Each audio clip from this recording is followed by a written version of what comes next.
hindi rin So mawawala yan po, yung ginawa naman po yan ni bukal at ni Mama. Mama. Habang kami So, naman lahat po po ng yan, kapatid guys, ko ay i-prepare namin sa naghahalo isang kami na araw kami lang. dyan. Si Kaya Mama ganun po naman kami at saka yung ka-busy. bayaw ko, gumawa Tapos may naman mga po sila nag-order ng po ng buko alayang pandan ube sa at mga saka pag-order po ng ating ng alayang fruit ube. Maraming salad salamat para po. maihain At hindi po kayo natin siya nagsasawa at maibahagi sa din pag-order natin sa sa mga akin ng mga kaibigan natin na binibenta ko. gustong So yan pa lang kumain at guys, tumikim sa ng itsura pa masarap lang na po ng buko ating salad buko ni pandan. Mother.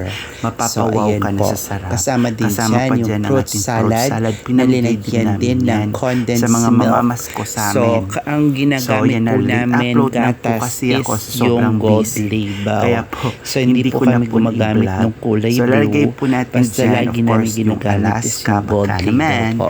yung Alaska Para mas masarap contents, at yan po mas kasi malinamnam po pinaka- ang ating nakatatak sa gagawin. utak ko. Kasi Magmula sabi po nga ng bata nila, kami na mas yung masarap yung classic na yan gagawin ang mo gagawin bukal namin. sa At puso. ayan na nga So yun na guys, nga guys, naluto natapos na na yung nga pong ating mailuto alayang yung ube. ating alayang ube. That's for all. Thank you very much for watching.